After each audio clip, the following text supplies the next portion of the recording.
Hi, now an Indian infrastructure company is in the headlines for its investment offer to the Kenyan government towards the expansion of the Jomo Kenyatta International Airport, JKIA in Nairobi. Now, Adani Airport Holdings Limited seeks a $1.85 billion investment to upgrade Kenya's main airport, which is also the busiest in East Africa. Now, the proposed public-private partnership comprises the improvement of JKIA passenger terminal, the building of a new one, construction of a second runway, as well as improvements to the taxiway and apron. So here's a quick look at Adani Airport Holdings. First, the Indian company is a subsidiary of Adani Enterprises, which is owned by the Adani Group, one of the largest conglomerates in India. Adani Group was founded by the Indian billionaire Gautam Adani in 1988 and it has 10 companies in its fold. Its investments span mining, ports, training, electricity, and gas. Adani Airport Holdings itself was established in 2019 and it says its aim is transforming airports into world-class travel ecosystems. Within just 5 years of its inception, the company now manages 7 top airports in India. The company says it manages at least 25% of the number of people arriving and departing in India and about 33% of the national air traffic cargo. But Adani Group has also been at the center of controversy in recent years. In 2023, for instance, the conglomerate was accused of fraud and market manipulation by an American research firm, which saw it drop from being India's most valued conglomerate. It was valued at $206 billion, but that figure went down by $104 billion.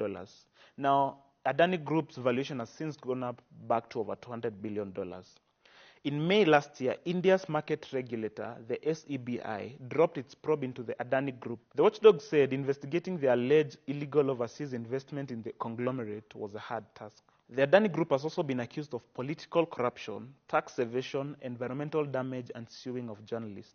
Additionally, Mr. Adani's close relationship with Indian Prime Minister Narendra Modi has also led to accusations of cronyism. Now, this is because his firms have won many energy and infrastructure projects ever since Modi became India's Prime Minister in 2014.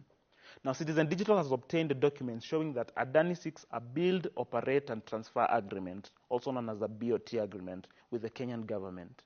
This will see it run JKIA for 30 years while it recoups the investment at a rate they agree on. During these 30 years, the Indian firm wants to determine and collect charges for non-aeronautical and other commercial activities as JKIA without restrictions from the Kenyan government. This is until it hands the airport back to the state. Adani further seeks special friendlier tax policies and exemptions from corporate tax for quote-unquote certain years. So, what has the Kenyan government said about Adani's offer?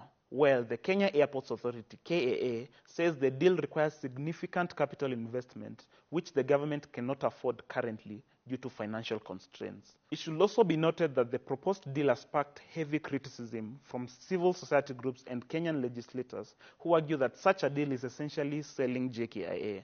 However, KAA holds that the process will go through rigorous reviews to ensure it complies with the Kenyan law. Now, for more on this and other stories, check out the Citizen Digital website or download the Citizen Digital app.